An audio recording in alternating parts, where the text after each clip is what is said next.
চশমা museum, a house of world class, জলট্যাক মোড়, বহরমপুর মডার্ন হোটেলের সামনে। বিজেপি সরকার গঠনের পর বহরমপুরে বিজেপির বাইক র্যালি। জানা যায়, সুব্রত মৈত্র বহরমপুরে দ্বিতীয়বার নির্বাচিত হন এবং ভারতীয় জনতা পার্টি পশ্চিমবঙ্গে বিপুল জয়লাভ করায় এই বাইক মিছিল।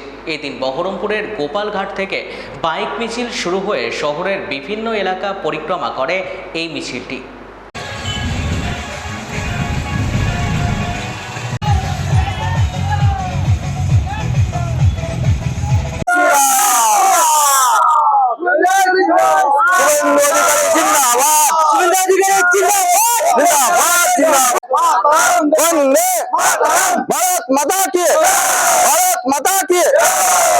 এটা বিশেষত হচ্ছে অনেক বছর তপস্যার পর আজকে সনাতন ধর্মের জয় হয়েছে।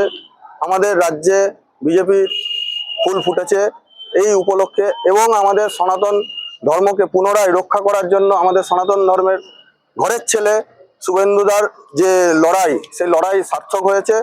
আর শুভেন্দুদা আজকে মুখ্যমন্ত্রী হওয়ার জন্য আজকে সেই আনন্দে আজকে আমরা উল্লাস করে আমরা একটা বিজয় মিছিল বার করেছি। আপনাদের রুট কি আছে এবং কতজন আপনারা উপস্থিত? আমাদের রুট হচ্ছে খাগড়া এলাকার ছোট্ট একটু অংশ নিয়ে আমরা যাচ্ছি হচ্ছে বান্ধব প্লেস হয়ে, ইন্দ্রপ্রস্থ হয়ে, কান্তনগর হয়ে, সোনাপট্টি হয়ে গোপালঘাট। এটা কি যুব পক্ষ থেকে করাচ্ছে না আপনাদের মূল পার্টির তরফ থেকে এটা করাচ্ছে? আমাদের পার্টির তরফ থেকে পার্টির কর্মীদের আশাবাদী, ওরা একটা বিজয় মিছিল করার জন্য, তাদের আশা রাখার জন্য আজকে আমরা এই মিছিলটা বার করছি।